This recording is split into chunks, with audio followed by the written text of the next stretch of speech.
ॐ श्रीकृष्णचरणकमलेभ्यो नमः। श्रीमद्भगवद्भक्तेभ्यो नमः। गोस्वामी श्री नाभाजी कृत श्री भक्तमाल हम श्रवण कर रहे हैं द्वितीय खंड। इससे पहले कड़ी में हमने श्री नामदेव जी का चरित्र श्रवण किया। आज हम श्री जयदेव जी का चरित्र, भक्त श्री जयदेव जी का चरित्र हम श्रवण करें। जयदेव कवि नृप चक्कवे खंड मंडलेश्वर आन कवि। जयदेव कवि नृप चक्कवे खंड मंडलेश्वर आन कवि। संत सरोरूह खंड को पद्मापति सुख जनक रवि। प्रचुर भयो तिहु लोक गीत गोविंद उजागर। कोक काव्य नवरस सरस सिंगार को सागर। अष्टपदी अभ्यास करे तेहि बुद्धि बढ़ावे। श्री राधा रमण प्रसन्न सुनन निश्चयतः आवे। संत सरोरुह खंड को पद्मापति सुख जनक रवि। जयदेव कवि नृप चक्कवे खंड मंडलेश्वर आन कवि। इसका भावार्थ इस प्रकार कि महाकवि श्री जयदेव जी संस्कृत के कविराजों के राजा चक्रवर्ती सम्राट थे। शेष दूसरे सभी कवि आपके सामने छोटे बड़े राजाओं के समान थे। आपके द्वारा रचित गीत गोविंद महाकाव्य तीनों लोकों में बहुत अधिक प्रसिद्ध एवं उत्तम सिद्ध हुआ। यह गीत गोविंद कोक शास्त्र का, साहित्य के नवरसों का और विशेष कर उज्ज्वल एवं सरस श्रृंगार रस का सागर है। इसके अष्टपदियों का जो कोई नित्य अध्ययन एवं गान करे उसकी बुद्धि पवित्र एवं प्रखर होकर दिन प्रतिदिन बढ़ेगी। जहाँ अष्टपदियों का प्रेम पूर्वक गान होता है वहाँ उन्हें सुनने के लिए भगवान श्री राधा रमण जी अवश्य आते हैं और सुनकर प्रसन्न होते हैं। श्री पद्मावती जी के पति श्री जयदेव जी संत रूपी कमल वन को आनंदित करने वाले सूर्य के समान इस पृथ्वी पर अवतरित हुए थे। प्रचुर भयो तिहु लोक कि एक बार परम धर्मात्मा राजा विक्रमादित्य जी के दरबार में श्री गीत गोविंद का पद गाया जा रहा था। सभा में स्वर्गवासी देवता एवं पातालवासी नाग देवादेवी थे। उन लोगों ने कहा था कि यह तो हमारे यहाँ भी अप्सराएं, देव बधुएं, नाग कन्याएं एवं नाग पत्नियां गाती हैं। इससे सिद्ध होता है कि गीत गोविंद त्रैलोक्य प्रसिद्ध है। कोक काव्य श्री गीत गोविंद में श्री राधा माधव युगल की परम दिव्य केली विलास लीला का बड़ा रसमय वर्णन किया गया है। भक्ति में श्रृंगार रस का यह अद्वितीय ग्रंथ भक्ति रस से परिपूर्ण होने के साथ साथ काव्य के रसों से भी परिपूर्ण है। इस संबंध में श्री जयदेव जी कहते हैं, यदि हरिस्मरणे सरसम मनो यदि विलास कलासु कुतूहलम मधुर कोमलकांत पदावलिम शृणु तदा जयदेव सरस्वतीम। यदि भगवान के स्मरण में तुम्हारे मन में अनुराग है, यदि श्री कृष्ण की केली विलास कलाओं को जानने का कुतूहल है, तो मधुर कोमल एवं मनोहर पदयुक्त श्री जयदेव जी की वाणी का श्रवण करो। अपनी इस गरिमा से श्री गीत गोविंद भक्त जनों को तो अति प्रिय है ही, भगवान को भी अति प्रिय है। श्री नाभाजी कहते हैं कि श्री राधा रमण इस पद में आया हुआ निश्चय शब्द पदों की महिमा और भी बढ़ा देता है। भाव यह है कि श्री गीत गोविंद के पदों को सुनकर भगवान के रीझने में कोई संदेह नहीं है। यह अन्य साधनों की फलश्रुति में भले ही संदेह हो, संत सरोवर जैसे सूर्य का दर्शन कर सूर्य की किरणों का संस्पर्श पाकर कमल प्रफुल्लित हो जाता है, वैसे ही आपके दर्शन एवं आपके वचन रूपी किरणों से संतों का हृदय प्रफुल्लित हो जाता है। किंदु बिल्लु ग्राम तामे भय कविराज राज, भर्यो रस राज हिये मन मन चाखिए। दिन दिन प्रति रुख रुख तर जाई रहे, गहे एक गुदरी कमंडल को राखिए। कहीं देवी विप्र सुता जगन्नाथ देव जू को, भयो जब समय चलो दैन प्रभु भाखिए।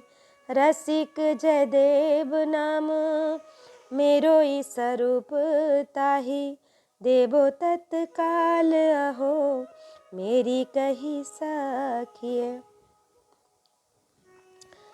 कि कभी सम्राट श्री जयदेव जी बंगाल प्रांत के वीरभूमि जिले के अंतर्गत किंदु बिल्व नामक ग्राम में उत्पन्न हुए थे। आपके हृदय में रसों का राजा श्रृंगार रस परिपूर्ण रूप से भर गया था। उसमें दूसरे किसी विषय को स्थान पाने की कोई गुंजाइश न थी। वे इस माधुर्य रस का मन ही मन आस्वादन करते रहते थे। आपका वैराग्य ऐसा प्रखर था कि एक वन वृक्ष के नीचे एक ही दिन निवास करते थे। दूसरे दिन दूसरे वृक्ष के नीचे जीवन निर्वाह करने की अनेक सामग्रियों में से आप केवल एक गुदरी और एक कमंडल ही अपने पास रखते थे और कुछ भी नहीं। एक ब्राह्मण के कोई संतान न थी। उसने श्री जगन्नाथ जी से प्रार्थना की कि यदि मेरे संतान होगी तो पहली संतान आपको अर्पण कर दूंगा।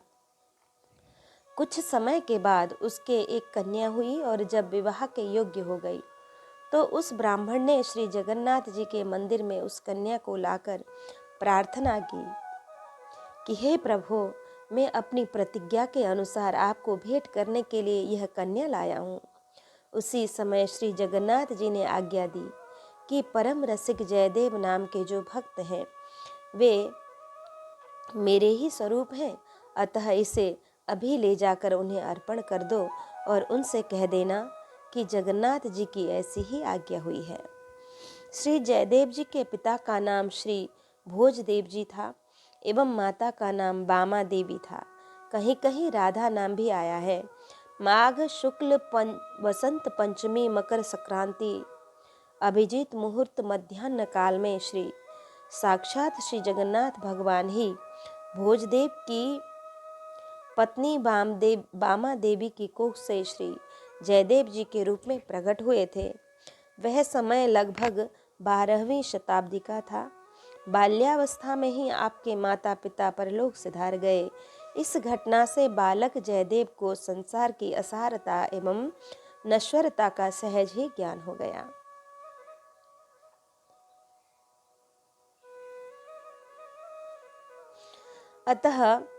अतः ये जगत से उदास रहकर भगवान के भजन में मन लगाए। इनके वैराग्य और भगवद अनुराग को देखकर निरंजन नाम के एक ब्राह्मण ने छल बल से उनके घर का धन को लेने का षड्यंत्र रचा। उसने एक फर्जी दस्तावेज बनाकर एक दिन श्री जयदेव जी से कहा कि तुम्हारे पिता ने मुझसे 1000 रुपये कर्ज लिया था, परंतु बिना चुकाए ही दिवंगत हो गए। अतः तुम या तो शीघ्र ब्याज सहित रुपया लौटाओ या तो घर और घर की संपत्ति सौंपकर जंगल की राह लो। इन्होंने मन में बिना किसी हर्ष विषाद के अपनी वह सब संपत्ति और मकान भी निरंजन के नाम लिख दिया। निरंजन मन ही मन बड़ा प्रसन्न होकर इनके घर की सब वस्तुएं गाड़ी में भरकर अपने घर को ले जाने की सोच ही रहा था कि इतने में उसकी लड़की चिल्लाती हुई दौड़ी आई कि पिताजी, घर में आग लग गई है। वह बुझाने से भी नहीं बुझ रही है। इतना सुनते ही निरंजन से पहले श्री जयदेव जी ही उसके घर पहुंचकर प्रज्वलित अग्नि की लपटों में प्रवेश कर घर की वस्तुएं बचाने एवं अग्नि बुझाने में लग गए। परम भागवती श्री जयदेव जी का दर्शन कर अग्निदेव अपने आप ही शांत हो गए। श्री जयदेव जी का यह सद्भाव देखकर निरंजन को अपने कुकृत्य पर बड़ा ही पश्चाताप हुआ। उसने दौड़कर उनके चरणों में पड़कर बारंबार क्षमा मांगी और अपने कपट का भांडाफोड़ करते हुए उनका घर और धन वापस कर दिया। अपकारी के प्रति भी उपकार करके श्री जयदेव जी ने श्री शिव जी के इस वचन को चरितार्थ कर दिया। उमा संत की यह ही बड़ाई, मंद करत जो करई भलाई, भर्यो रसराज हिये। श्रृंगार रस को रसराज इसलिए कहते हैं कि इस रस में सभी रसों का समावेश होता है, जबकि शांत, दास्य, सख्य और वात्सल्य आदि में श्रृंगार संभव नहीं है। रसिक महानुभावों ने श्रृंगार रस की उपासना को अत्यंत कठिन बताया है।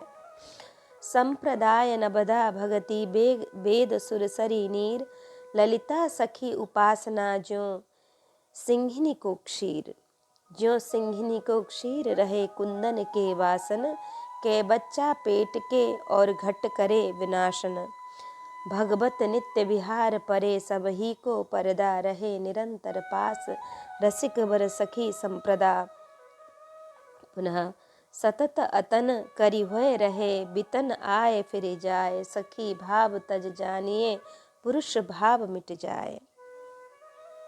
श्री जयदेव जी इस रस के परम अधिकारी हैं। अतः भर्यो मन चाखिए अर्थात रस को प्रकट नहीं करते थे, क्योंकि यह सर्वसाधारण के लिए सुगम नहीं है। प्रेम पंथ अतिशय कठिन, सब को निवहत नाही, चढ़िके में न तुरंग पे चलीबो पावक माही।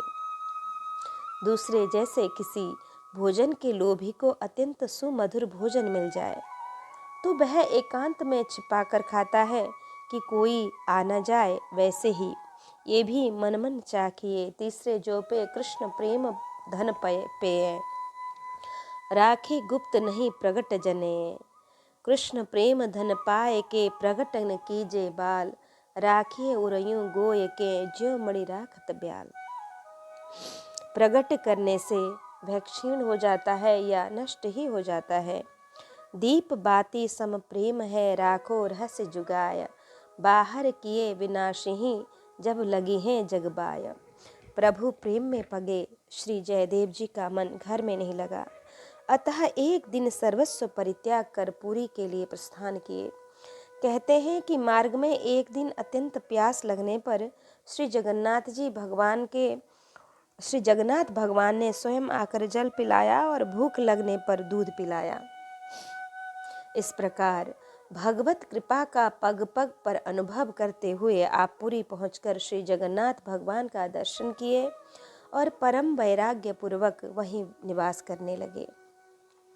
आपके वैराग्य के संबंध में श्री भक्तमाल जी के टीकाकार श्री प्रियादास जी कहते हैं कि दिन दिन प्रेम पुरुषोत्तम श्री गौरांग महाप्रभु भी अपने परिकरों को ऐसा ही उपदेश देते थे कि भ्रातस्तिष्ठ तले तले विटपिनाम, ग्रामेषु भिक्षामटः, स्वच्छंदम पिबयामुनम जलमलम, चिराणि कंथाम कुरु, सम्मानम कलयाति घोरगरलम, निचापमानम सुधा, श्री राधा मुरलीधरौ भज सखे वृंदावनम माम त्यजः।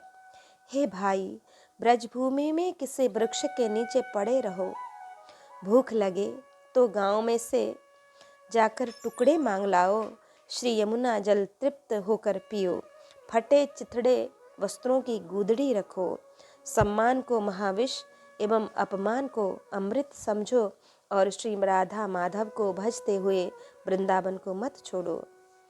कै कौपीन गुदरी करवा, बिहारिन दास इतने में सरवा। सुदेव नाम के एक कही देवे विप्रसुता कि सुदेव नाम के एक दाक्षिणात्य ब्राह्मण थे। उन्होंने श्री जगन्नाथ भगवान से प्रार्थना की कि हे प्रभु, यदि मेरे संतान होगी तो पहली संतान आपके चरणों में भेंट करूंगा। भगवत इच्छा से सर्वप्रथम उनके कन्या हुई। उसका नाम रखा पद्मावती। भयो जब समय, जब पद्मावती जी 12 वर्ष 12 वर्ष की हुई तो उनके पिता सुदेव जी उन्हें लेकर भगवान को अर्पण करने के लिए आए। मेरी कही साखिए। भाव यह है कि वे सहज से पत्नी परिग्रह को नहीं स्वीकार करेंगे। तुम कहना कि श्री जगन्नाथ भगवान ने कहा है, तब वे स्वीकार करेंगे। चलो द्विज तहाँ जहाँ बैठे कबीराज राज, अहो महाराज मेरी सुता यह लीजिए, कीजिए विचार अधिकार विस्तार जाके, ताही को निहारी सुकु मारी यह दीजिए। जगन्नाथ देव जो की आज्ञा प्रतिपाल करो, धरो मति धरो हिये, ना तो दोष भीजिए। उनको 1000 सोहे, हमको पहाड़ एक, ताते फिरी जाबो तुम्हें कहा कही खीजिए। कि भगवान की आज्ञा पाकर वह ब्राह्मण वन में गया जहाँ कविराज भक्त श्री जयदेव जी बैठे थे और उनसे बोला कि हे महाराज, आप मेरी इस कन्या को पत्नी रूप से अपनी सेवा में लीजिए। श्री जयदेव जी ने कहा, अरे ब्राह्मण देव, आप यह क्या कह रहे हैं? मन में कुछ थोड़ा विचार तो कीजिए। मैं परम निष्कंचन एवं वनवासी हूँ। जिसको कन्यादान देने का अधिकार हो तथा जिसके घर में धन संपत्ति का विस्तार हो, ऐसे किसी योग्य ब्राह्मण को देखकर आप अपनी इस सुकुमारी कन्या को दीजिए। ब्राह्मण बोला, मुझे जगन्नाथ देव की आज्ञा हुई है, तब मैं आपको कन्या देने आया हूँ। आप उनकी आज्ञा का पालन कीजिए, यह आपका कर्तव्य है। उससे मत टलिए, इस कन्या को अंगीकार करने का निश्चय हृदय में धारण कीजिए, अन्यथा भगवद आज्ञा उल्लंघन करने के अपराध से आप लिप्त हो जाएंगे। श्री जयदेव जी ने कहा, जगन्नाथ जी की बात जाने दीजिए। वे यदि हजारों स्त्रियां सेवा में रखें तो उनकी शोभा है, परंतु हमको तो एक ही पहाड़ के समान भार वाली हो जाएगी। इसलिए हम तुम्हारी बात स्वीकार नहीं कर सकते। अतः अब तुम कन्या के साथ यहाँ से लौट जाओ। इससे अधिक तुमसे और क्या कहें और कैसे क्रोध करें। भगवान की आज्ञा को भी नहीं मान रहे हैं। इससे ब्राह्मण खींच गया कि कीजिए विचार। भाव यह है कि पत्नी परिग्रह गृहस्थ के लिए उचित है और गृहस्थ में भी जिसका घर वर कुल श्रेष्ठ हो उसी को कन्यादान करना चाहिए। जो घर वर कुल होई अनुपा, करिय विवाह सुता अनुरूपा। मैं विरक्त हूँ, अधिकार विस्तार विहीन हूँ। जगन्नाथ देव जी की आज्ञा, गुरु पितु मातु स्वामी हित बानी, सुनी मन मुदित करिय शुभ जानी। उचित की अनुचित किए विचारु, धर्म जाय सिर पातक भारू।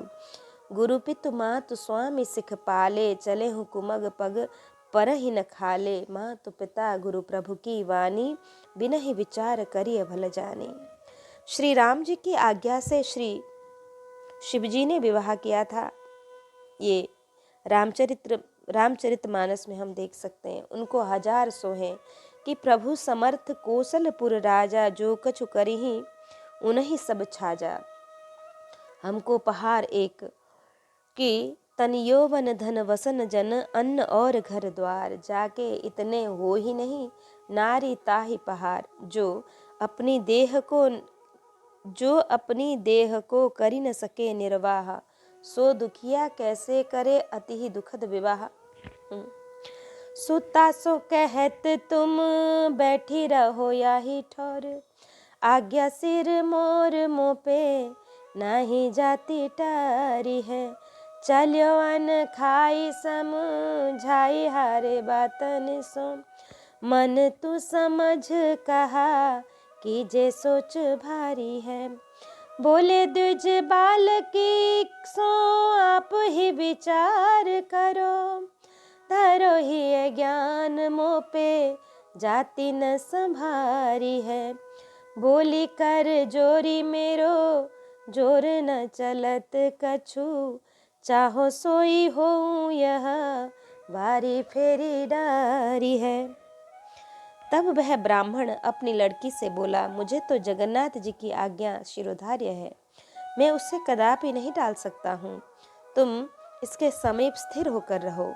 श्री जयदेव जी अनेक प्रकार की बातों से समझाकर हार गए, पर वह ब्राह्मण नहीं माना और अप्रसन्न होकर चला गया। तब वे अपने मन से कहने लगे, अरे मन, तू सोच और समझ कि अब क्या करना चाहिए। इस प्रकार वे बड़े भारी सोच में पड़ गए। फिर वे उस ब्राह्मण की कन्या से बोले, तुम अच्छी प्रकार से मन में विचार करो कि तुम्हारा अपना क्या कर्तव्य है। तुम अपने हृदय में अपने ज्ञान से निश्चय करो कि तुम्हारे योग्य कैसा पति होना चाहिए। हमसे तो तुम्हारा भार संभाला न संभलेगा। यह सुनकर उस कन्या ने हाथ जोड़कर कहा, मेरा वश तो कुछ भी नहीं चलता है, चाहे जो भी कुछ हो, सुख हो या दुख हो, यह शरीर तो मैंने आप पर न्यौछावर कर दिया है। चलियो अन्न खाए। ब्राह्मण बिगड़ता हुआ चला कि बड़े भगत बने हैं, भगवान की भी आज्ञा नहीं मानते, जबकि ब्रह्मा विष्णु महेश तक उनकी आज्ञा अनुसार ही चलते हैं। विधि हरि हर ससी रवि दिसिपाला, माया जीव करम कुली काला। अहिप महीप जहाँ लगी प्रभुताई, जोग सिद्धि निगमा गम गाई। करि विचार जिय देख होने के, राम रजाई शीस सब ही के।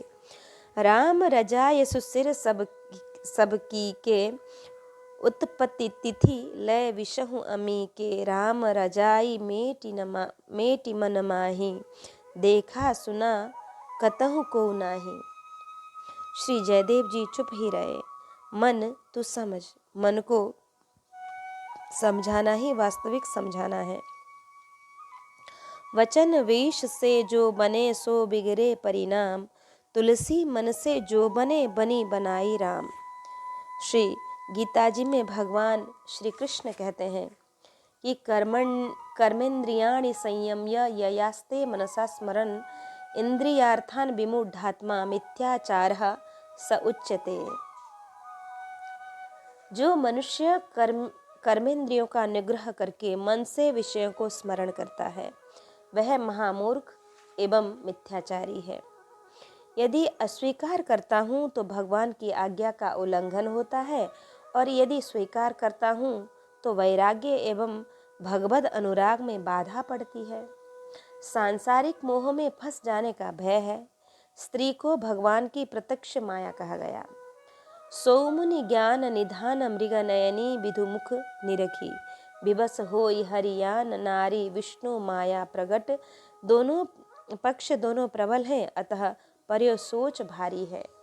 बोली कर जोरी ब्राह्मण कन्या पद्मावती ने कहा, कन्या सदा पिता आधीना, कन्या सदा पिता आधीना, पितु ने मोहि तुम ही दे दीना।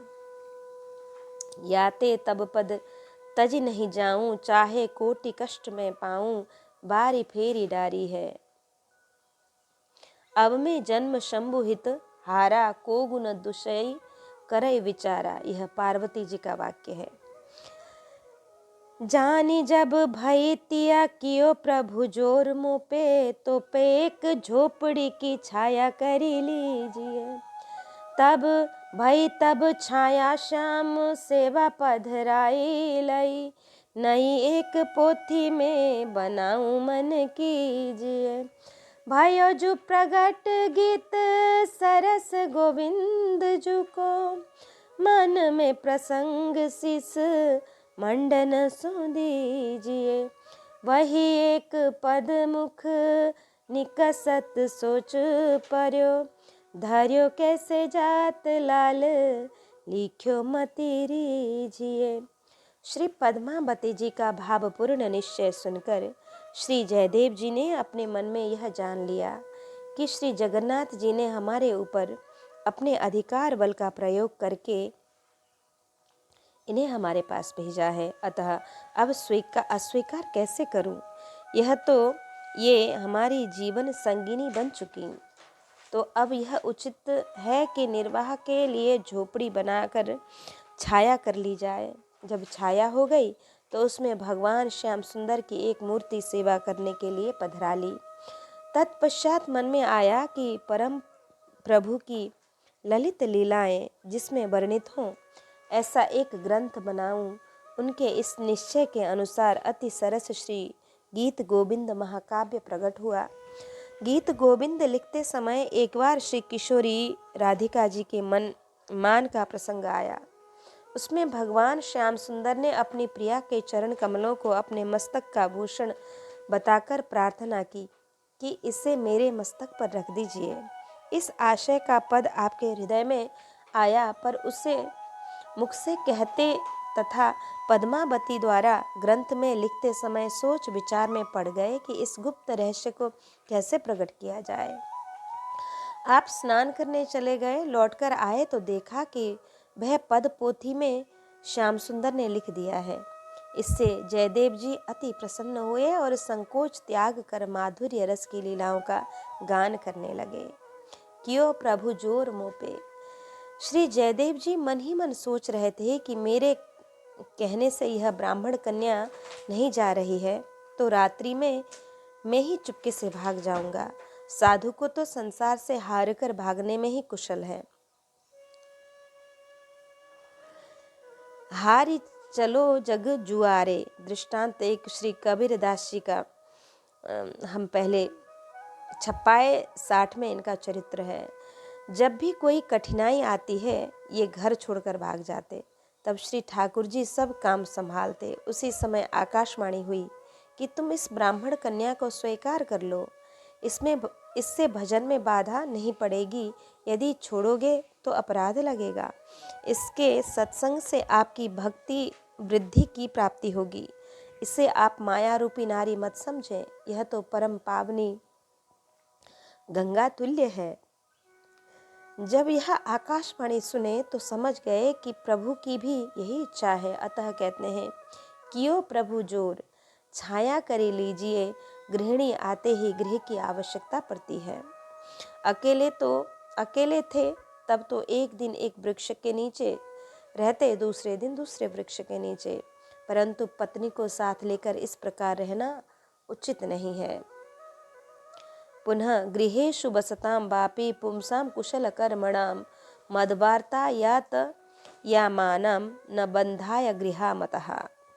भगवान कहते हैं कि घर में रहते हुए जो लोग मेरी कथा वार्ता को सुनने कहने में समय बिताते हैं और मेरे सेवारूप निष्काम कर्मों को करने में चतुर हैं, उन्हें वह गृहस्थाश्रम बंधन कारक नहीं होता। अतः पुरी से लौटकर अपनी जन्मभूमि किंदु बिल्व ग्राम में आ गए। इनकी अनुमति से गांव के लोगों ने गांव के बाहर एक सुंदर झोपड़ी की व्यवस्था कर दी। श्याम सेवा पधराई लई। परम अकिंचन रूप से विचरणशील संत के लिए तो मानसी सेवा का विधान है, क्योंकि श्री विग्रह की सेवा में बहुत सी सेवा सामग्री का संग्रह करना पड़ता है, जो कि परम विरक्त से संभव नहीं है। परंतु कुटी बनाकर रहने वाले संत के लिए 4 प्रकार की सेवा का विधान किया गया है कि एक संत सेवा, दूसरा गुरु सेवा, तीसरा शास्त्र सेवा, चौथा अतिथि और अभ्यागत सेवा। अतः उन्होंने भी सेवा पधरा ली। इनके श्री ठाकुर जी का नाम था श्री राधा माधव भगवान। श्री जयदेव जी ने कैडिली गांव वीरभूमि में गीत गोविंद की रचना की। यही जयदेवी गंगा है, जहाँ प्रतिवर्ष संक्रांति के अवसर पर आज भी मेला लगता है। लाल लिख्यो मान के प्रसंग में स्मर गरल खंडनम मम शिरसि मंडन देहि में पद पल्लव मुदारम। श्री ठाकुर जी श्री प्रिया जी से प्रार्थना करते हैं कि काम रूपी विष को शांत करने वाले मेरे सिर के भूषण स्वरूप अपने श्री चरण कमल को मेरे सिर पर धर दीजिए। श्री जयदेव जी के हृदय में इस लीला पद की स्फूर्ति तो हुई, परंतु लिखने का साहस नहीं हुआ। अतः लेखन बंद करके उसी प्रसंग का हृदय में ध्यान करते हुए गंगा स्नान करने चले गए। उसी समय श्री जयदेव जी का रूप धरकर स्वयं भगवान रसिकेंद्र चूड़ामणि श्री कृष्ण आ गए। श्री पद्मावती जी से पूछा, आज आप बहुत जल्दी स्नान करके कैसे आ गए? आपने कहा, एक पद लिखने में लेखनी रुक गई थी, अभी उसकी स्फूर्ति हुई है, अतः शीघ्र चला आया हूँ। लाओ तो वह पोथी, पद को पूरा कर दूं। श्री पद्मावती जी ने पोथी ला कर दी। आपने पद को श्री जयदेव जी के भावानुसार ज्यों का त्यों लिख दिया। इसके बाद भोजन करके विश्राम करने लगे। श्री पद्मावती जी भी भोजन कर ही रही थीं। इतने में श्री जयदेव जी स्नान करके आ गए। देखा तो पद्मावती जी प्रसाद पा रही थी। श्री जयदेव जी ने विस्मित होकर पूछा कि आज तो तुमने बहुत जल्दी भोग लगा दिया या कि हमें आने में ही आज विलंब हो गया। श्री पद्मावती जी ने कहा, नाथ, आप कैसी बात कर रहे हैं? आप तो कब के स्नान करके आ गए हैं। हमसे पोथी मंगाकर आपने पद लिख दिया, भोजन किया, तत्पश्चात मुझे भी प्रसाद पाने की आज्ञा दी और स्वयं विश्राम कर रहे थे। अब ऐसी बात कर रहे हैं मानो कुछ हुआ ही नहीं। यह सुनकर श्री जयदेव जी ने अत्यंत आश्चर्य में भरकर पोथी देखी तो पद लिखा हुआ पाया, और जब शयन कक्ष में गए तो वहाँ कोई भी नहीं था। शयनागार दिव्य सुगंध से पूरित हो रहा था। भगवत कृपा विचार कर श्री जयदेव जी का हृदय भर आया। बोले, प्रिय, तुम्हारे धन्य भाग्य है जो कि तुमने प्रभु का दर्शन पाया। मुझ अभागे को प्रभु का दर्शन नहीं हो पाया। इसके बाद श्री जयदेव जी ने हठ करके श्री पद्मावती जी की थाली में से प्रसाद लेकर पाया और यह विचार कर कि प्रभु को मेरे भाव प्रिय लगते हैं, मुक्त कंठ से यशोगान किया। वह पूरा पद इस प्रकार है। बदसि यदि किंचिदपि दंतरुचि कौमुदी हरति दरतिमिरमति घोरम स्फुरदधरसीधवे तव वदन चंद्रमा रोचयति लोचन चकोरम प्रियचारुशिले मुञ्चमयि मानमन्नि दानं सपदि मदनानलो दहति मम मानसं देहि मुखकमलमधुपानं सत्यमेवासि यदि सुदति मयि कोपिनि देहि खरशरघातं घटय भुजबन्धनं जनय रददण्डनं येन वा भवति सुखजातं त्वमसि मम भूषणं त्वमसि मम जीवनं त्वमसि मम भवजलधिरन्तं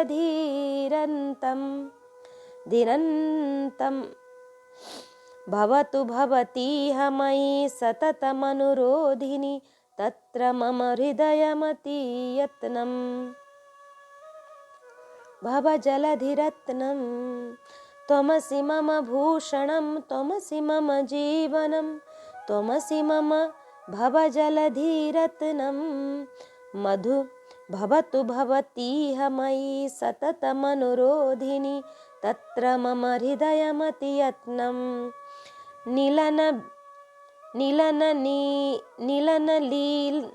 नीलनलीनाभमपि तन्वि तव लोचनं धारयति कोकनदरूपं कुसुमशरबाणाभावेन यदि रञ्जयसि कृष्णमिदमेतदनुरूपं स्फुरतु कुचम्भयोरुपरि मणिमञ्जरी रञ्जयतु तव हृदयदेशं रसतु रसनापि तब घन जघन मण्डले घोषयतु मन्मथनिदेशम् स्थलकमलगञ्जनं मम हृदयरञ्जनं जनितरतिरङ्गपरभागं भणमसृण वाणीकरवाणि चरणद्वयं सरसलसदलक्तकं सुरागं स्मर गरलखण्डनं मम शिरसि मण्डनं देहि पदपल्लवमुदारं ज्वलति मयि दारुणो मदनकदनानलो हरतु तदुपहितविकारम् यदि चटुलचाटुपटुचारुमुरवैरिणो राधिकामधिवचनजातं जयति जयदेव कवि भारती भूषितं मानिनीं जनजनितशातं नीलाचल धाम तामे पंडित नृपति एक करियहि नाम धरी पोथी सुखदायिए दुजन बुलाई कही यही है प्रसिद्ध करो लिखी लिखी पढ़ो देश देशनी चलाई बोले मुस्काई विप्र क्षिप्र सो दिखाई दई नहीं यह को मति अति भरमाइए धरी दो मंदिर में जगन्नाथ देव जुके दिन यह डारी बह हार लपटाइए। जगन्नाथ धाम में एक राजा पंडित था। उसने भी एक उत्तम पुस्तक बनाई और उसका गीत गोविंद नाम रखा। उसमें भी सुखद श्री कृष्ण चरित्रों का वर्णन था। राजा ने ब्राह्मणों को बुलाकर कहा कि यही गीत गोविंद है, इसे प्रसिद्ध कीजिए, इसकी प्रतिलिपियां करके पढ़िए और देश देशांतर में विस्तार करिए। इस बात को सुनकर विद्वान ब्राह्मणों ने असली गीत गोविंद को खोलकर दिखा दिया और मुस्कुराकर बोले कि यह तो कोई नई दूसरी पुस्तक है, गीत गोविंद नहीं है। राजा का तथा राजभक्त विद्वानों का आग्रह था कि यही गीत गोविंद है। इसी से लोगों की बुद्धि भ्रमित हो गई। कौन सी पुस्तक असली है, यह निर्णय करने के लिए दोनों पुस्तकें श्री जगन्नाथ जी के मंदिर में रखी गईं। बाद में जब पट खोले गए तो देखा गया कि जगन्नाथ ने राजा की पुस्तक को दूर फेंक दिया है और जयदेव कविकृत गीत गोविंद को हार अर्पित कर उसे अपनी छाती से लगा लिया है। के बोले मुस्काई, ब्राह्मणों के मुस्कान का भाव यह था कि गीत गोविंद में भी श्री राधा रमण, श्री राधा माधव के केली विलास का ही किया गया है। पद भी बड़े ललित हैं, परंतु वह प्रेम नहीं है जो श्री जयदेव रचित गीत गोविंद में पदे पदे दिखलाई पड़ता है और बिना प्रेम के काव्य निर्जीव है। श्री तुलसीदास जी कहते हैं कि भाषा का संस्कृत प्रेम चाहिए साँच, और प्रेम को तो प्रेमी ही जान सकते हैं। अकथ कहानी प्रेम की कहीं नहीं जाने कोई, सोई जाने खलक में जा सिर बीती होए, धरी दो मंदिर में। जैसे श्री रामचरित मानस की श्रेष्ठता का निर्णय कराने के लिए श्री मानस जी को श्री शिव मंदिर में धरा गया था, तथा श्री श्रीधर स्वामी की भागवत टीका की श्रेष्ठता का निर्णय श्री बिंदु माधव भगवान ने किया है। उसी प्रकार श्री गीत गोविंद की दोनों पोथियां श्री जगन्नाथ जी के मंदिर में रखी गईं। और पर्यो सोच भारी नृप निपट किसानों भयो, गयो उठी सागर में डूबो बही बात है। अति अपमान कियो में बखान सोई, गोई जात कैसे आँच लागी गात लागी गात गात है। आज्ञा प्रभु दई मत बूढ़े तू समुद्र माझ, दूसरो न ग्रंथ ऐसो वृथा तनुपात है। द्वादश सुश्लोक लिखी दीजे सर्ग द्वादश में, ताही संग चले जाकी ख्याति पात पात है। इस दृश्य को देखकर राजा अत्यंत लज्जित हुआ और अपनी पुस्तक का अपमान जानकर बड़े भारी शोक में पड़ गया और समुद्र की ओर चला। उसने इस बात का निश्चय किया कि अब मैं समुद्र में डूबकर मर जाऊंगा। मैंने भी उसी कृष्ण लीला का वर्णन किया है जिसे जयदेव ने लिखा है। फिर भी श्री जगन्नाथ जी ने मेरा अत्यंत अपमान किया, इससे मैं कैसे सहन करूं और हृदय में कैसे छिपाऊं। इस अपमान से मेरे अंग प्रत्यंग में आग सी लग गई। जब राजा डूबने जा रहा था तो उस समय प्रभु ने दर्शन देकर आज्ञा दी कि तू समुद्र में मत डूब। श्री जयदेव कविकृत गीत गोविंद जैसा है वैसा दूसरा ग्रंथ नहीं हो सकता है, इसलिए तुम्हारा शरीर त्याग करना वृथा है। अब तुम ऐसा करो कि गीत गोविंद के 12 सर्गों में 12 श्लोक मिलाकर लिख दो। इस प्रकार तुम्हारे 12 श्लोक उसके साथ प्रचलित हो जाएंगे, जिसकी प्रसिद्धि पात पात में अर्थात सर्वत्र तीनों लोकों में होगी। सागर में डूबो कहा गया है।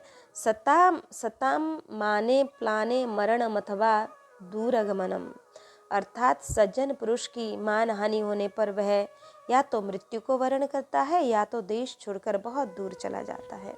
अतः राजा ने भी डूब कर मरने का निश्चय किया। अति अपमान भाव का यह मेरे ग्रंथ को चौकी पर भी नहीं रहने दिया, उठाकर फेंक दिए, पन्ने पन्ने बिखेर दिए। आग से लागी। संभावितस्य चाकृतिर मरणादतिरिच्यते, कि संभावित कह अपजस लाहूं मरण कोटि सम दारुण दाहूं।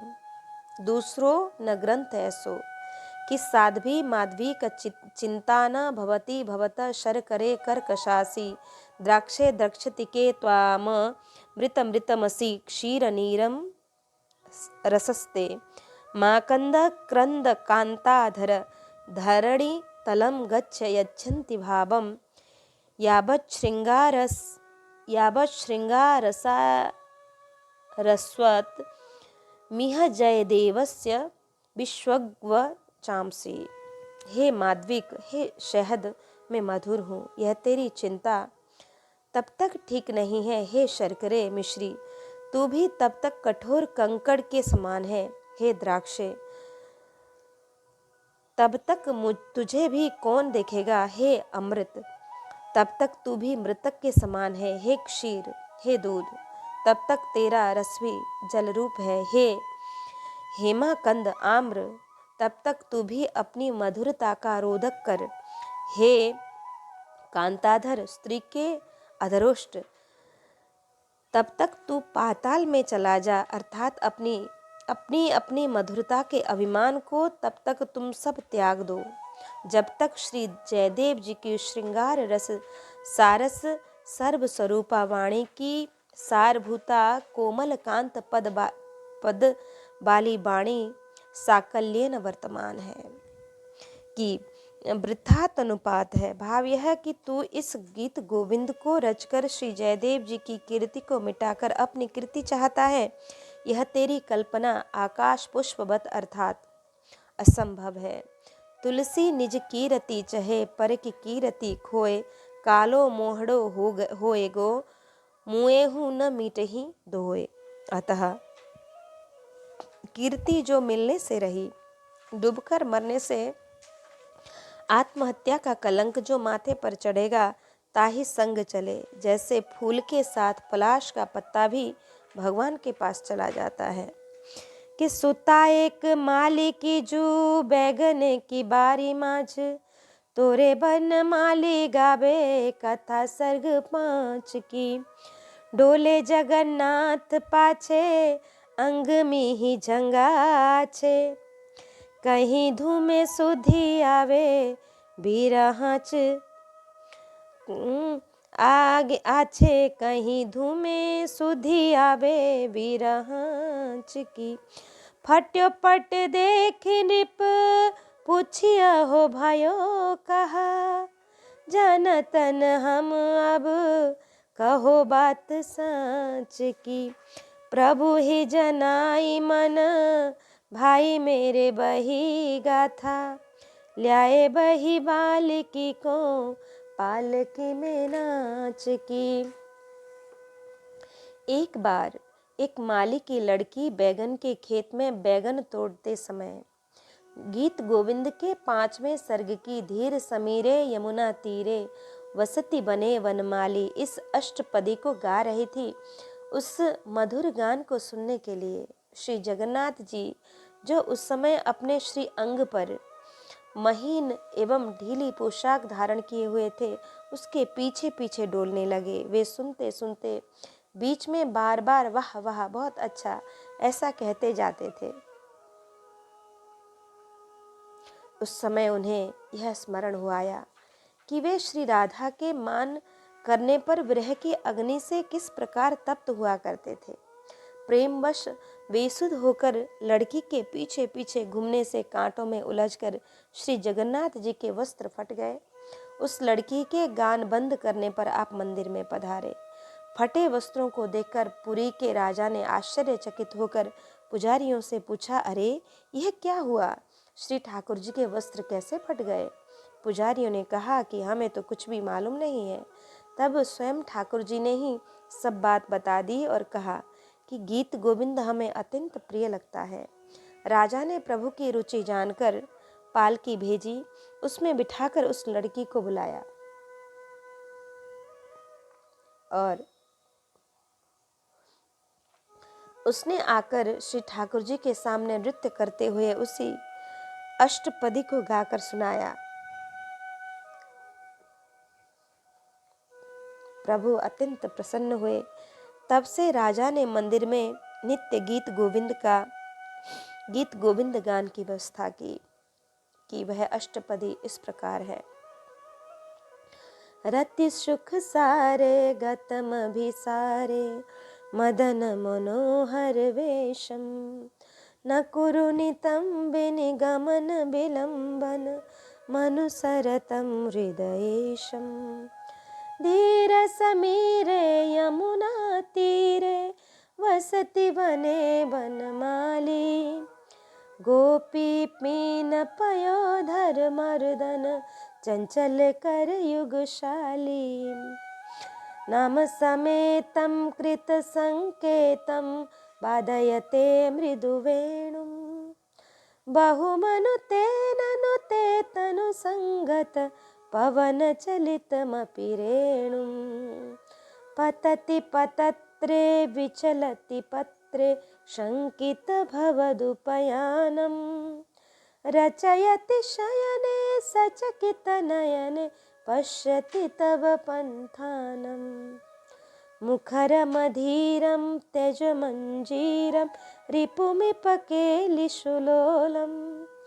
चल सखि कुञ्जं सतिमिरपुञ्जं शिलय नीलनिचोलम् उरसि मुरारे रूपहितहारे घन इव तरलबलाके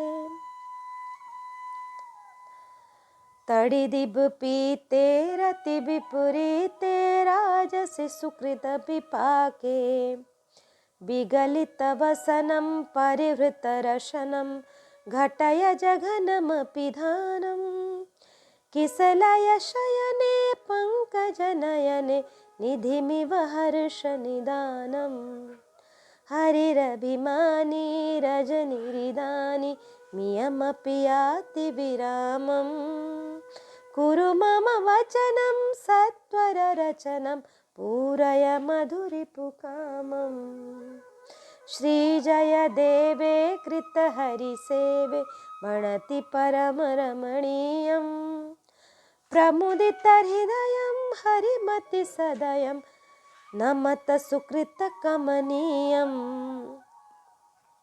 बिरह अग्नि तनु तूल समीरा, श्वास जरई मन माहि शरीरा। नैन श्रवण ही जल निज हित लागी, जरे न पाँव देह बिरहागी। जिय कि साधु जूझिय ही रहीरी, बहुरी गोपाल देखी नहीं पाए, बिलपत कुंज अहेरी। एक दिन सोज समीप ये, मार्ग बेचन जाति दहीरी।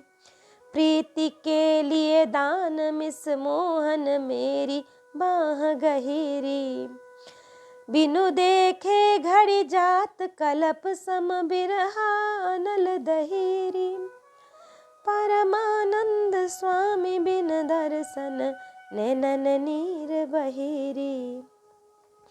बिन गोपाल बैरनी भई कुंजे, जे बेलता ललित तनु शीतल। अब भई विषम अनल की पूंजे, वृथा बहति यमुना तट खगरब, वृथा कमल फूलन अली गुंजे।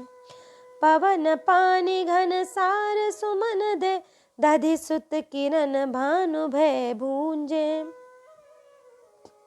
ए ऊधो कहिए माधो सो, मदन मारी किनि हम लूंजे। सूर्यदास प्रभु तुम्हारे दर्शन, तुम्हारे दरस को जो बत अखियां भई धूजे। पुरी नरेश की आज्ञा से उस माली की बेटी को श्री ठाकुर जी के वस्त्राभूषणों को धारण कराया। फिर उसने सुंदर नृत्य करके पद गाया। फेरी नृप डोडियह, ओडी बात जानी महा। कही राजा रंग पढ़े, निकी ठोर जानी के। अक्षर मधुर और स्वरनी ही सो गावे, जब लाल प्यारी ढिंग हिले हिले आनी के। सुनिय हरीति एक मुगल ने धारी लई, पढ़े चढ़े घोड़े आगे श्याम रूप ठानी है। पोथी को प्रताप स्वर्ग गावत है, देव बधू आप ही जुरी झी लिख्यो निज कर आनी के। उक्त घटना से श्री गीत गोविंद के गायन को अति गंभीर रहस्य जानकर पुरी के राजा ने सर्वत्र यह ढिंढोरा पिटवाया कि कोई राजा हो या निर्धन प्रजा हो, सभी को उचित है कि इस गीत गोविंद को अच्छे स्थान, मंदिर या वन उपवन में स्थिर होकर पढ़े या गावे और उस समय अक्षरों को प्रेम से स्पष्ट उच्चारण करे तथा मधुर स्वरों से ही गान करे। उस समय ऐसी भावना रखे कि प्रिया प्रीतम श्री श्याम सुंदर समीप विराजमान श्रवण कर रहे हैं। गीत गोविंद के महत्व को एक मुगल सरदार ने सुन लिया। उसने घोषित रीति के अनुसार गान करके, घोषित जैसा राजा ने कहा था उसके अनुसार गान करने का निश्चय करके अष्टपदियों को कंठस्थ कर लिया। जब वह घोड़े पर चढ़कर चलता था तो उस समय घोड़े पर आगे भगवान विराजते हैं ऐसा ध्यान कर लेता था, फिर गान करता था। एक दिन उसने घोड़े पर प्रभु को आसन नहीं दिया और गान करने लगा। फिर क्या देखा कि मार्ग में घोड़े के आगे आगे मेरी ओर मुख किए हुए श्याम सुंदर पीछे चलते हैं और गान सुनते हैं। घोड़े से उतरकर प्रभु के चरण स्पर्श करके वह कृतार्थ हुआ। गीत गोविंद का अनंत प्रताप है, उसे रसिक जन पृथ्वी पर तो गान करते ही हैं, पर स्वर्ग में भी देवांगनाएं उसका गान किया करती हैं। उसकी महिमा का वर्णन कौन कर सकता है, जिस पर स्वयं रीझकर भगवान ने उसमें अपने हाथ से पद लिखा है। एक मुगल ने धारी लई कि कथा इस प्रकार है। मुल्तान के एक ब्राह्मण जगन्नाथपुरी आए थे। यहाँ इन्होंने गीत गोविंद की प्रशंसा सुनी तो स्वयं भी उसकी एक प्रतिलिपि करके घर ले गए और नित्य प्रति नियम से श्री गीत गोविंद का गान करने लगे। मुल्तान में मुसलमान बहुत हैं। पंडित जी जिस मकान में रहते थे उसकी ऊपरी मंजिल में एक मुगल रहता था। सायंकाल को जिस समय पंडित जी अत्यंत भाव में भरकर गीत गोविंद को गाते थे, उसी समय वह मुगल नवाब के दरबार में जाने के लिए नीचे उतरता था। परंतु श्री गीत गोविंद के माधुर्य से आकृष्ट होकर बीच सीढ़ियों पर खड़ा होकर बड़ा ही तन्मय होकर वह पद सुनने लगा। नित्य प्रति उसका यही क्रम रहा। एक दिन पंडित जी ने उससे पूछा कि तुम सुनते हो तो बड़े प्रेम से हो, यह बताओ कि तुम्हारी समझ में भी कुछ आता है। मुगल ने हाथ जोड़कर कहा, पंडित जी, बिना समझ में आए ही आपका यह पाठ हमको बड़ा ही मधुर लगता है, अच्छा लगता है। तब पंडित जी ने प्रसन्न होकर कहा कि यह गीत गोविंद है। यदि तुम्हारी इच्छा हो तो मैं तुम्हें इन पदों को यदि तुम्हारी इच्छा हो तो मैं तुम्हें इन पदों को पढ़ाकर कंठस्थ करा दूं। मुगल को तो ऐसा लगा कि मानो बिल्ली के भाग्य से छींका छूट गया हो। उसकी तो बड़ी रुचि थी, परंतु श्री पंडित जी से कहने का साहस नहीं होता था। तब पंडित जी ने आज स्वयं चर्चा की तो उसने बड़े ही मनोयोग से गीत गोविंद को पढ़ा। तदुपरांत श्री पंडित जी ने उसे समझाया कि जहाँ गीत गोविंद का पद गाया जाता है, वहाँ श्री श्याम सुंदर निश्चय ही सुनने को आते हैं। इसलिए तुम भी जब इसका गान करना तो श्री ठाकुर जी के लिए एक आसन बिछा दिया करना। मुगल ने कहा, महाराज, मैं तो दूसरे का चाकर हूँ, मैं आपकी तरह एक जगह स्थायी तो नहीं रह सकता। न जाने कब कहाँ जाने की आज्ञा हो जाए। हमारा अधिक समय घोड़े की सवारी पर ही बीतता है। पद गाए बिना मुझसे रहा नहीं जाएगा। तब यह नियम कैसे मैं निभा सकूंगा?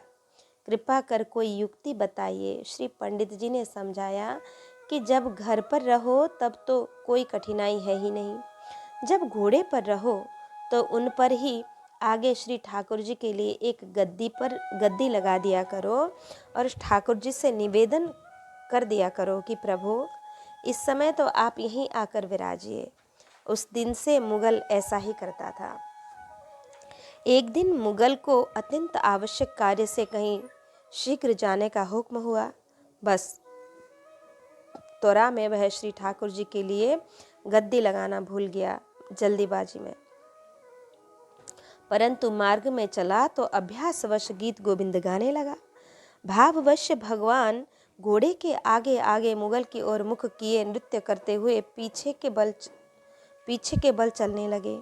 जब नूपुरों की धुनी कान में पड़ी तो मुगल ने देखा कोटि काम कमनीय किशोर मूर्ति भगवान श्री श्याम सुंदर को, और वह तुरंत ही घोड़े से उतरकर प्रभु के श्री चरणों में साष्टांग दंडवत प्रणाम करके हाथ जोड़कर बोला, प्रभु, आप यह क्या कर रहे हैं? श्री श्याम सुंदर ने कहा कि तुम गद्दी लगाना भूल गए तो क्या मैं नृत्य करना और सुनना भी भूल जाऊं? यह कैसे हो सकता है? मुगल गदगद हो गया प्रभु की भाववश्यता को देखकर। उसने विचार किया कि मेरी भूल से प्रभु को कितना कष्ट उठाना पड़ा है और पराधीन रहने के कारण ऐसी भूलों की बारंबार संभावना है। अतः उसने नौकरी से त्याग पत्र दे दिया और गृहस्थाश्रम का भी परित्याग कर विरक्त वेश धारण कर लिया।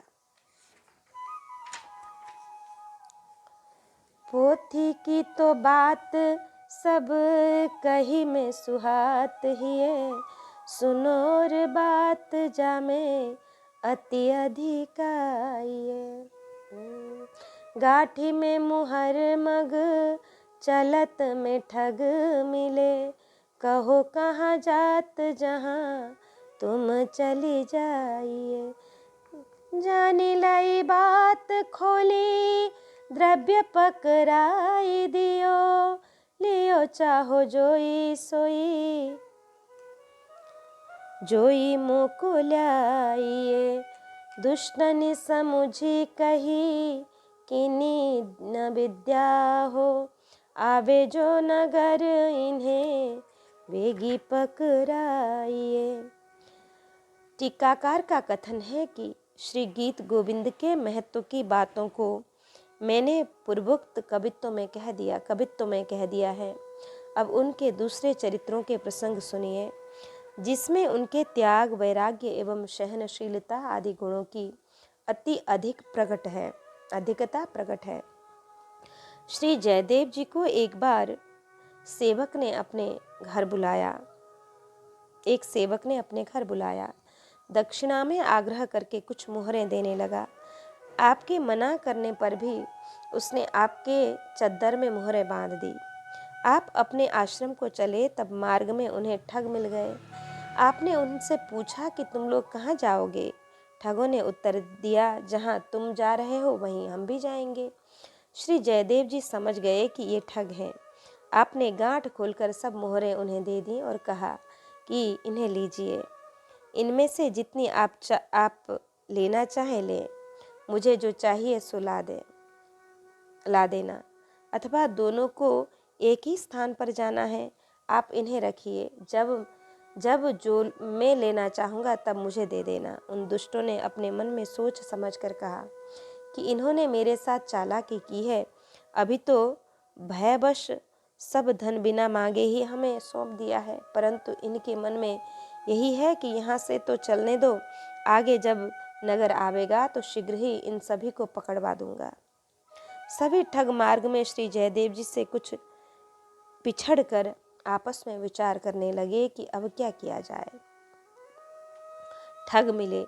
चोर डाकू ठगों को रुपयों की गंध आती है। कोई कैसे ही छिपा कर चले, यत्न रखे, ये जान ही जाते हैं कि इसके पास रुपए हैं। जान ही लई बात। जैसे ठगों ने यह जान लिया कि इनके पास मोहरे हैं, वैसे ही श्री जयदेव जी भी जान गए कि ये ठग हैं। जैसे रुपयों की परख ठगों को होती है, वैसे ही पुरुष की परख साधुओं को होती है। हीरा जाने जौहरी, पुरुष पिछाने साधु, गुनि गुण ज्ञा ही जानहि, खल अनरथ अपराध। द्रव्य पकड़ाई दियो। श्री जयदेव जी अर्थ की अनर्थ रूपता से भली भांति परिचित हैं। अनर्थस्य साधने सिद्धे उत्कर्ष रक्षणे व्यये, नाशोपभोग आयासस त्रासस चिंता भ्रमो नृणाम। स्तेयं हिंसा नृतं दंभ काम क्रोध स्मयो मदः, भेदो वैरम विश्वास संस्पर्धा व्यसना निचः। यतो पंचदशानर्था ह्यर्थमूला मता नृणां, तस्मादनर्थ मर्थाख्यम श्रेयोर्थी दूरस्त्यजेत। धन के उपार्जन कर लेने पर उसकी वृद्धि, रक्षा एवं व्यय करने में तथा उनके नाश और उपभोग में मनुष्य को निरंतर परिश्रम, भय, चिंता और भ्रम का सामना करना ही पड़ता है।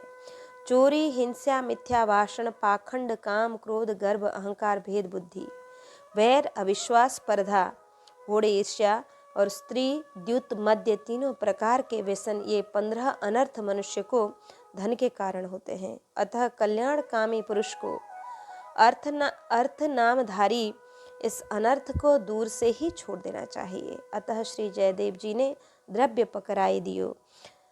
पुनः श्री ब्रह्मा जी कहते हैं कि तादभयम तथा दाबद्रागायध, द्रव्य पकड़ाई दियो। पैसा पापी परसी के साधु लगावे, पाप विमुख करे गुरु इष्ट ते उपजावे संताप ज्ञान वैराग बिगारे, काम क्रोध मद लोभ मोह मत्सर श्रृंगारे। सब द्रोहिन ते सिरे भक्त द्रोही, नहीं ऐसा भगवत रसिक अनन्य, भूली जनि परसों पैसा। श्री जयदेव जी ने तनिक भी धन का लोभ एवं मोह नहीं किया, क्योंकि समस्त पाप दुख के मूल लोभ और मोह ही हैं। लोभ मूलानि पापानि, रस मूलानि व्याधयः, मोह मूलानि दुखानि, तस्मात् देतत्रयं त्यजेत। आपने सर्वथा अनासक्त भाव से उन ठगों से कहा, भैया मैं वृद्ध हूँ, दूर जाना है, मेरे पास ये मोहरे हैं, मुझे इनकी चिंता करनी पड़ती है, आप लोग भले मिल गए, लीजिए ये मोहरे आप संभालें। यह कहकर द्रव्य पकड़ाई दियो। यद्यपि श्री जयदेव जी ने बड़ी सरलता से सहर्ष उन्हें सब धन दे दिया, परंतु चोरों ने तो कुछ और ही समझ लिया। तभी तो कहा कि चोर की दाढ़ी में तिनका, चलई जोक जल वक्र गति यद्यपि सलिल समान, अर्थात जल के समान रूप से स्थिर होने पर भी जोक स्वभाववश टेढ़ी चलती है, वैसे ही दुष्ट अपने स्वभाववश दुष्टता कर ही देते हैं। भलो भलाई पे लहई लहई नीचाई नीच, सुधा सराहिय अमरता गरल सराहिय मीच, सुकृत न सुकृति परिहरे कपट न कपटी नीच, मरत सिखाबत दे गए गीध राज मारीच, आराधितो व्याप्य पराधितो बा खलः, करत्येव सदापकारं पादस्थितो मूर्धनि संस्थितो बा दशत्यवश्यम खलु दंदशूकः। दुष्ट की आराधना करो चाहे विरोध करो, वह तो अपकार करेगा ही। जैसे सांप पांव तले हो चाहे सिर पर हो, वह डसेगा ही। अतः दुष्टनी समुझ कही। एक कहे डारो मार भलो है विचार यही, एक कहे मारो मत धन हाथ आयो है, जो पहले छिपान कहूँ कीजिए निदान कहा, हाथ पाँव काटी बढ़े गाढ़ पधरायो है, आयो तहाँ राजा एक देख के विवेक भयो, उजियारो प्रसन्न भयो, उजियारो प्रसन्न दर्शायो है, बाहर निकासी मानो चंद्रमा प्रकाश राशि, पूछो इतिहास कहो ऐसो तनु पायो है। उन ठगों में से एक ने कहा कि इसे मार ही डालो। यह विचार सबके ठीक लगा, यह विचार सबसे ठीक है। दूसरे ने कहा, जब सब धन हमारे हाथ में आ गया है तब इसे मारना व्यर्थ है, अतः इसे मत मारो। तब तीसरे ने कहा कि यदि बाद में कहीं हम लोगों को यह पहचान लेगा और फिर राजा से दंड दिलावेगा, तब हम लोग आखिर क्या करेंगे। तब चौथे ने कहा कि इसे मारो भी मत और छोड़ो भी मत, इसके हाथ पांव काट कर किसी बड़े गड्ढे में डाल दो। इस बात से सभी सहमत हो गए और श्री जयदेव जी के हाथ पैर काटकर बड़े गड्ढे में डालकर अपने अपने घर को चले गए। थोड़े समय बाद ही वहाँ एक राजा लक्ष्मण सेन आया। जब उसने श्री जयदेव जी को देखा तो उससे सद्बुद्धि हुई। उसने गड्ढे में दिव्य प्रकाश छाया देखा और हाथ पैर कटने पर भी श्री जयदेव जी परम प्रसन्न दिखाई पड़े। उन्हें गड्ढे से बाहर निकालकर बाहर पधराया तो ऐसा लगा कि मानो यह प्रकाश पुंज चंद्रदेव हैं। राजा ने हाथ पैर कटने का प्रसंग पूछा तो आपने उत्तर दिया कि मुझे इस प्रकार का ही शरीर प्राप्त हुआ है। हाथ पांव काटे, यहाँ उपदेश है। नेक वित्त संयोग ते कटे हाथ अरु पाँव, होय विरक्त धन लोभ करी नहीं सके बचाओ। कि जगन्नाथ भगवान ने ब्राह्मण से कहा था कि रसिक जयदेव नाम मेरो ही स्वरूप, यह बात अप्रत्यक्ष हो गई।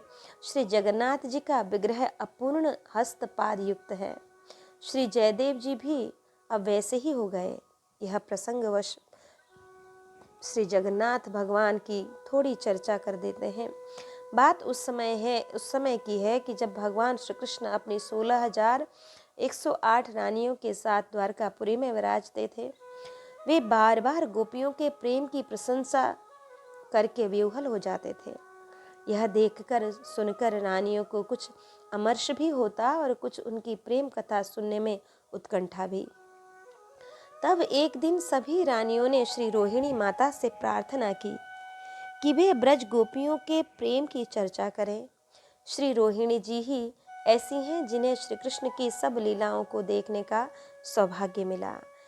यह सौभाग्य न तो श्री देवकी जी को ही मिला, न यशोदा जी को ही। श्री यशोदा ने बाल लीला देखी, परंतु वह मथुरा द्वारिका लीला न देख सकी। श्री देवकी जी ने मथुरा द्वारका लीला देखी, परंतु श्री कृष्ण की बाल लीला न देख सकी थी। हाँ, तो श्री रोहिणी जी ने कहा कि ब्रज की प्रेम कथा ऐसे नहीं कही जा सकती।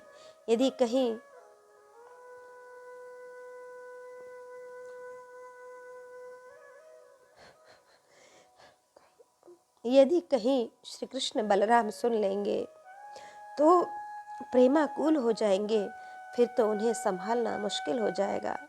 तब रानियों ने कहा कि द्वार पर कोई सेवक नियुक्त कर दिया जाए। श्री रोहिणी जी ने कहा कि वे किसी सामान्य सेवक को नहीं मानेंगे, भीतर आ ही जाएंगे। तब सब ने श्री सुभद्रा जी से प्रार्थना किए कि वह द्वार पर बैठकर पहरा दें। श्री प्रभु उनका अदब करेंगे। श्री सुभद्रा जी द्वार पर पहरे में बैठी। श्री रोहिणी जी महल में कथा कहने लगी और सब रानियां बड़े ही मनोयोग से सुनने लगी। परंतु हुआ क्या कि श्री रोहिणी जी को कहते कहते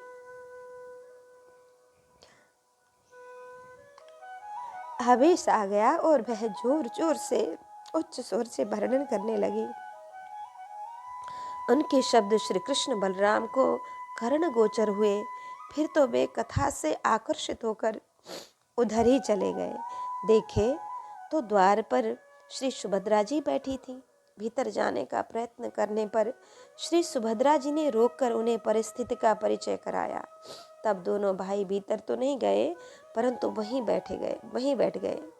बीच में थी सुभद्रा जी। श्री रोहिणी जी के शब्द द्वार से सुस्पष्ट सुनाई देते थे। अतः सुनते सुनते दोनों भाई को विरह व्याप गया। अत्यंत व्याकुल होकर क्रंदन करने लगे। शरीर में ऐंठन होने लगी। हाथ पांव सभी अंग संकुचित होकर भीतर धस गए। बड़ी ही विवर्ण दशा को प्राप्त हुए और श्री गौरा की हो गए। और संयोग की बात, उसी समय प्रभु के दर्शनार्थ श्री देवर्षि नारद जी वहां आ गए। तो उन्होंने श्री प्रभु की यह प्रेम विह्वल दशा देखकर कहा, जय जय प्रभु, यह क्या हो रहा है? वैसे तो मैंने आपके अनेकों रूप देखे हैं, परंतु यह झांकी तो आज ही देखी। भक्तों पर आपकी इतनी करुणा है कि उनके विरह में आपकी ये स्थिति हो रही है। तत्पश्चात श्री नारद जी ने अत्यंत शीघ्रता पूर्वक महल में आकर डांट डपट कर रोहिणी जी का वक्तव्य बंद कराया। फिर आकर श्री प्रभु की स्तुति करके यह वर मांगा कि आपका यह करुणा अवतार सर्व सुलभ हो। आप इस रूप से नित्य भक्तों को दर्शन देकर उनका कल्याण करें। इसी वरदान के फलस्वरूप कालांतर में उत्कल क्षेत्र उड़ीसा के राजा इंद्रदुम्न द्वारा किए गए 1,000 अश्वमेध यज्ञ के पूर्ण होने पर भगवान यज्ञ की महादेवी पर दारू विग्रह धारण कर प्रकट हुए। वह स्थान गुडिंचा क्षेत्र कहा जाता है। फिर राजा ने भगवत आदेश से विशाल मंदिर बनवाकर वेद मंत्रों से भगवान की प्रतिष्ठा कराई। आषाढ़ शुक्ल द्वितीया को भगवान प्रकट हुए थे।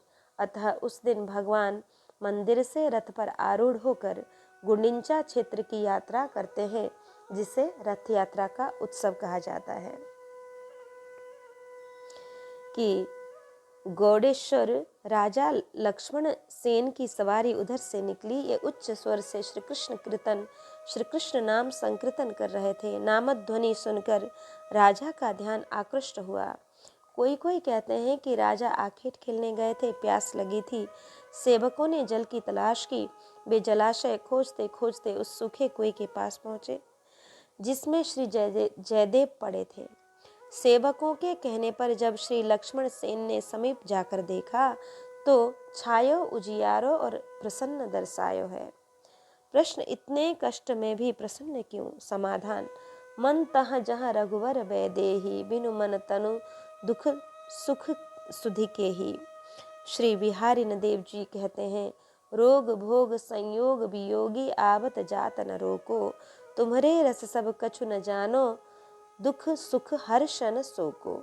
अतः प्रसन्न थे तथा भक्ति का प्रकाश छा रहा था यह सब देखकर राजा समझ गए कि ये कोई महापुरुष है, अतः तुरंत बाहर निकाले। ऐसो तनुपायो है। प्रश्न कि श्री जयदेव जी ने ऐसा क्यों कहा? समाधान इसका यह कि यह है तो श्री जगन्नाथ भगवान का ऐसा रूप ही है। यह जगदीश के अवतार ही हैं श्री जयदेव जी। पुनः काहू काहू न को सुख दुख कर दाता, निज कृत कर्म भोग सब भ्राता। अर्थात यह तो मेरे ही कर्म का भोग है, अतः मुझे जो होना था वह तो हुआ ही। अब भेद बताकर दूसरों को क्यों कष्ट दिया जाए? यदि मैं सब विवरण बताऊंगा, राजा निश्चय ही चोरों का पता लगाकर उन्हें भारी दंड देंगे। परम साधु श्री जयदेव को यह अविष्ट नहीं है। दृष्टांत श्री द्रौपदी जी का। अपने पुत्रों की हत्या करने वाले अश्वत्थामा को पशुबत बांधकर लाए जाने पर इस महादेवी ने कहा, छोड़ दो छोड़ दो छोड़ दो इनको, मैं नहीं चाहती कि इनके मारे जाने पर इनकी माता कृपी भी मेरी तरह से रोवे। निश्चिंत रूप से यह कहना भी कठिन है कि सुख दुख का वास्तविक हेतु क्या है। वृषभ रूपधारी धर्म को विकलांग देखकर जब श्री परीक्षित जी ने उसके दुख का कारण पूछा तो धर्म ने यही कहा, न वयम क्लेश बीजानी यतः स्यु पुरुषर्षभ, पुरुषम तम बीजानीमो वाक्य भेद विमोहिता। केचिद विकल्प वसना आहुरात्मानमात्मनः, दैव मन्ये परे कर्म स्वभावमपरे प्रभुम्। अप्रत्यक्यार्ध निर्देश्यादिति केश्वनि निश्चय, अत्रानुरूपं राजर्षे विमृशः स्वमनीषयः। हे राजन, शास्त्रों के विभिन्न वचनों से मोहित होने के कारण हम उस पुरुष को नहीं जानते जिससे क्लेशों के कारण उत्पन्न होते हैं।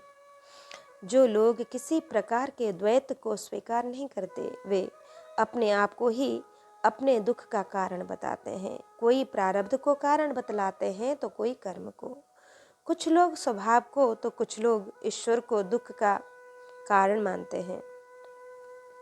किन्हीं किन्हीं का ऐसा भी निश्चय है कि दुख का कारण न तो न तर्क द्वारा जाना जा सकता है और न वाणी द्वारा बतलाया जा सकता है। राजर्षि, अब इनमें कौन सा मत ठीक है, यह आप अपनी बुद्धि द्वारा विचार कीजिए। अतः श्री जयदेव जी भी और कुछ न कहकर कहे, ऐसो तनु पुनः यद धर्म कृतस्थानम सूचकस्यापि तद भवेत्। अर्थात अधर्म करने वाले को जो नरकादि प्राप्त होते हैं, वे ही चुगली करने वाले को भी मिलते हैं। अतः अपने दुख देने वाले का नाम न बताकर कहे, ऐसो पुनः पापी अपने पाप ते मार्यो जाए तो जाए, तुम जनी छाड़ो जन गोविंद अपनो शील सुभाए। चार चिन्ह हरि भक्ति के प्रगट दिखाई देत, क्षमा दया अरुदीनता पर अवगुण ढकिलेत। जो सही दुख पर छिद्र दुरावा, बंदनीय जही जग जस पावा। इस प्रकार आज भक्त श्री जयदेव जी का प्रसंग, उनका चरित्र हमने श्रवण किया। अति पावन, अति मधुर, अति सुखदायक प्रसंग हमने श्रवण किया। अगली कड़ी में भी श्री जयदेव जी का ही प्रसंग चलेगा, क्योंकि यह थोड़ा लंबा है, इसलिए आज यहाँ पर विश्राम लेते हैं। भक्त और भगवान की जय।